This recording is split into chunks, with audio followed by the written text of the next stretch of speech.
안녕하세요, 신작가입니다. 최근에 일본에서 지진에 관련된 그러한 뉴스가 굉장히 많이 나오고 있습니다. 그리고 실제로 일본에서 지진이 굉장히 많이 발생을 하고 있습니다.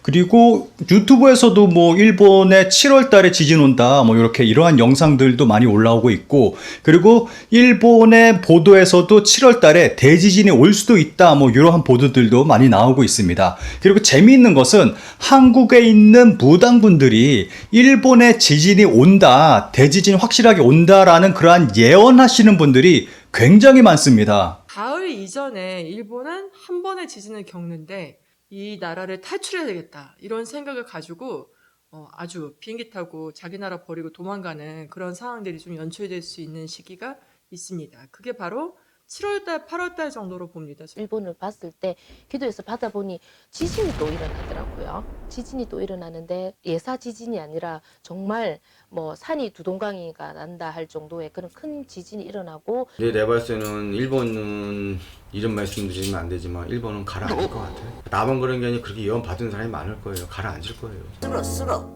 이런 건물집인데 내년 일본의 피해가 되게 많죠. 2020년 일본 대재앙이 일어난다면 그 시기가 언제가 될 것인지 일루미나티 카드에서 보여주는 정보와 구성계약에서 보여주는 정보를 조합해서 한번 추정을 해보았습니다. 우선 결론부터 말씀드리자면요. 만약에 대재앙이 발생한다면 올림픽 전이라면 2020년 7월 17일 23시 12분이 될 것이라고 보고 있고요. 올림픽 중이라면 2020년 7월 26일 23시 12분이 될 것이라고 추론을 해내었습니다. 심지어는 홋카이도에서 3일 연속으로 야광운이 발견됐다고 합니다. 홋카이도 상공의 이상현상 관측, 3일 연속 야광운 출현. 제가 야광운이 뭔가 해서 찾아봤더니 이러한 게 야광운이더라고요. 그냥 보기에는 굉장히 아름다워 보입니다. 야광운은 고이도 지방 70에서 90도 부근 고도 76에서 85km 높이의 중간권에 생기는 구름을 말한다. 약 120년 전에 처음 관측되었으나 그 높이에서 왜 생겨나는지는 아직 알 수 없다. 온도는 마이너스 120도 정도이며 열대의 상승 기류나 메탄이 주요 수증기원으로 될 것으로 추정된다 라고 나와 있습니다. 그런데 홋카이도 같은 중위도 지대에서 대규모로 관측되는 것은 매우 드문 일이라고 합니다. 그런데 재미있게 이 기사 밑에는 대부분 일본인들이 지진을 걱정하는 그러한 댓글이 달리고 있습니다. 큰 천재지변 등이 일어나지 않기를 진심으로 기원한다. 시베리아에서 기온이 40도에 달했다고 한다. 기후이변으로 발생한 일은 전염병의 유행, 대지진 발생, 빈발한 화산 대규모 폭발도 야기된다. 현상을 살아가는 우리에게는 리스크가 늘어나는 현상뿐이다. 홋카이도 상공의 야광운 발생도 그중 하나는 아닐까라고 걱정된다. 연구자들의 보다 깊은 원인 규명을 바랍니다.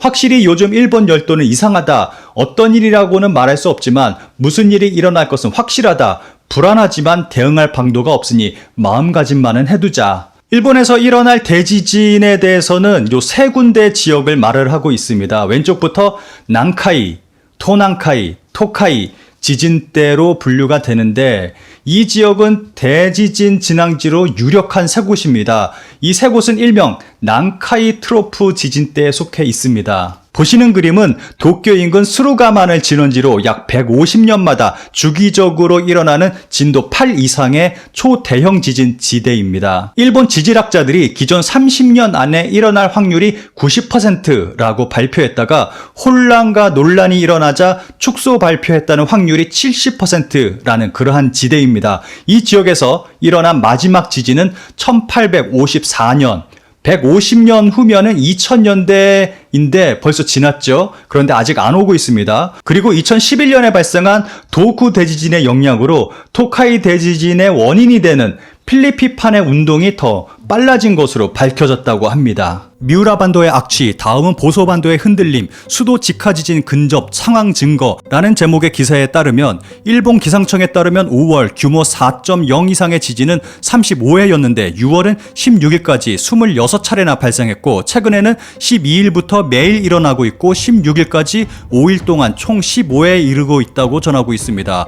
리츠메이칸 대학 특임 교수 다카하시 마나부 교수는 기자와의 인터뷰에서 다음과 같이 말하고 말하고 있습니다. 규모 4.0 이상의 지진이 눈에 띄는 것은 일본 열도와 주변 아래의 플레이트가 활발해지고 있다는 증거입니다. 특정 장소가 아닌 각지에서 발생하고 있습니다. 큰 지진이 어디서 일어나도 이상하지 않습니다. 특히 수도권은 필수 경계 지역입니다. 사가미 트로프가 활발해지고 있는 징후를 자주 볼 수 있기 때문입니다. 기사는 미우라 반도에서 서쪽의 사가미 반도에서 보소반도 앞바다에 있는 사가미 트로프트는 4개의 플레이트가 겹쳐 있는 지역으로 과거부터 반복적으로 대지진을 유발하고 있는 지역이라 강조하고 있습니다. 이곳은 1923년 관동 대지진의 진원지이기도 합니다. 6월 4일 미우라 반도에서 일어난 원인 불명의 악취 소동은 사가미 트로프의 지각 변동으로 일어났을 가능성이 있다고 전하고 있습니다. 지진이나 산사태 등 지각 변동에 따라 암석의 붕괴로 탄 냄새가 발생하고 있다는 것입니다. 이 지역 냄새 소동에 관한 내용은 제 지난 영상에서 확인해 볼 수 있습니다. 95년 고베 대지진은 1개월 전부터 간헐적으로 탄 냄새가 확인되었다고 전하고 있는데 미우라 반도의 냄새와 계속되는 보소 반도의 흔들림은 사가미 트로프가 활발해지고 있다고 보는 것이 맞다고 전하고 있습니다. 또 도쿄만은 5월 20일부터 22일까지 불과 48시간 이내에 진도 1 이상의 유감 지진이 7회나 일어났다고 합니다. 이는 사가 트로프트에서 클러스터 지진의 가능성이 높다고 전하고 있습니다. 큰 지진은 본진 앞에 중소규모의 지진이 여러 번 일어나는 것이 보통입니다. 사가미 트로프를 진원으로 하는 수도 지카 지진은 곧 일어날 상황 증거를 갖추고 있다고 생각합니다. 라고 리츠메이칸 대학 특임 교수 다카하시 마나부 교수는 말하고 있습니다. 전문가들이 경고, 빈번한 이상한 흔들림과 수도권 거대 지진의 관계라는 프라이데이 기사의 내용에서는 코로나 사태로 집에서 지내는 동안 유난히 지진을 느끼는 사람이 많았다고 합니다. 그런데 그것이 단순한 기분 탓이 아닌 정말로 최근 들어 수도권에서 지진이 급격히 증가했다고 보도하고 있습니다. 기사는 언제 큰 지진이 일어나도 이상하지 않은 지역은 수도권 지역뿐만이 아니라고 전하고 있습니다. 기이반도와 시코쿠 사이의 해역에서는 2017년부터 2018년까지 신체로 느껴지지 않는 규모 7 정도의 평소와는 다른 형태의 느린 지진이 발생했다고 합니다. 이는 남해트로프 지진의 전조의 가능성이 있다고 전하고 있습니다. 그런데 남해트로프 지진보다 수도지카 지진이 먼저 발생할 위험이 더 높다고 볼 수 있다고 합니다. 수도권 지반의 움직임으로 인해 남해트로프가 움직일 가능성도 충분히 있을 수 있다며 지진대국 일본 X데이는 벌써 눈앞에 다가왔다라는 말로 기사를 마무리하고 있습니다. 현재 일본은 수도권을 중심으로 지진이 급격히 증가하고 있습니다.